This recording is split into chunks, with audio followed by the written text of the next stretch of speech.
aujourd'hui et tu échoueras demain. Parce que tu n'es rien, tu n'es qu'un assassin, un tueur, un dictateur. Et le 4e mandat, tu ne le feras pas.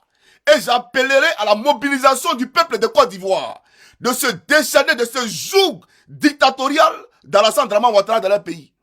La Côte d'Ivoire, ce n'est pas ta propriété privée. Tu n'es pas le plus intelligent de la Côte d'Ivoire. La Côte d'Ivoire, c'est notre bien commun à tous. Et nous demandons à ce que tous les Ivoiriens qui veulent candidater soient candidats. Tu comprends ou pas? D'ailleurs, ton quatrième mandat que tu veux faire là, c'est illégal, illégitime et anticonstitutionnel que j'appelle les gens à se soulever contre les institutions de la République. Il y a une République en Côte d'Ivoire là-bas. Il y a une République en Côte d'Ivoire là-bas. Toi, tu peux m'effrayer. Vous pensez que vous là, vous pouvez m'effrayer. Mais soyons sérieux. Moi, je prends exemple sur cette Finlande là. Je m'inspire du modèle finlandais pour te demander de travailler pour la Côte d'Ivoire. Quand tu regardes ton pays là, de toute façon les gens vivent là, c'est comme ça on vit. Même le dernier, celui qui est le plus malheureux en Finlande, ne vit pas comme vous vivez là. Tu as compris? Ici là, on ne sait pas qui est riche, qui est pauvre.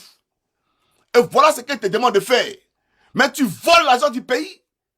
Les Ivoiriens souffrent et tu saisis la politique. Ils avaient fait quoi? Tu penses que ça fait quoi? Ils vont m'entendre et puis il y a la trappiste. Tranquillement. Voilà.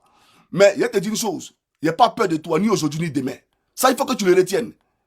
Même si tu es devant moi, je te le dis la vérité, il n'y a pas peur de toi, ni aujourd'hui, ni demain. Et Dieu allait te parle. Mais je suis venu ici pour informer le peuple de Côte d'Ivoire de ta petitesse d'esprit. Pour dire qu'en réalité, tu as reculé. En réalité, tu es un plaisantin. Parce que si tu n'es pas plaisantin, tu n'as pas saisi les autorités. Toi qui me payais pour travailler pour toi, toi tu es un comédien Alassane Ouattara. Tu es un vrai comédien. Mais ce n'est pas un problème. Je n'ai pas m'étaler dessus parce que si je parle, c'est comme si ça me faisait trop mal. Ça me fait pas mal. Alors, chers Ivoiriens, soyez rassurés. C'était pour vous informer. Et puis, soyez mobilisés. Soyez mobilisés. On attend le verdict du Conseil constitutionnel.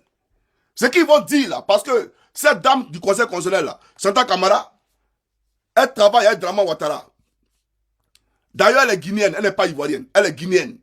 Elle travaille avec Alassane Dramane Ouattara. Vous comprenez? Et son ministre là, et son mari là, Ouattara l'a nommé ministre.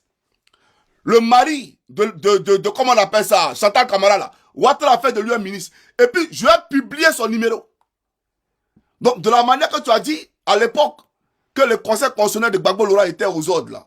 C'est comme ça ton conseil constitutionnel aux ordres. C'est comme ça la commission électorale indépendante là. Elle est dépendante du RAGP. Elle n'est pas indépendante. Ton QIB est un parti pris. Donc lui, les juges, en même temps parti. Donc nous revendiquons cela. Voilà. Nous voulons une élection transparente où tous ceux qui veulent être candidats soient candidats. Moi, je fais la politique. Toi, tu penses que tu vas utiliser des artifices juridiques pour moi, me faire la pression.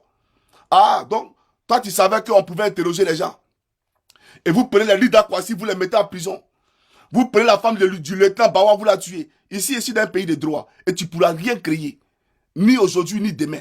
Je n'ai pas peur de toi, Alassane Ouattara. Je te l'ai déjà dit et je te le répète. Devant toute la Côte d'Ivoire. Tu ne me ferais pas. Et je n'ai pas peur de toi. Tu n'es rien aujourd'hui et puis demain. Tu es un mortel. Et à la poussière, tu retourneras. Voilà. C'est moi là. Je te fais moi ton totem.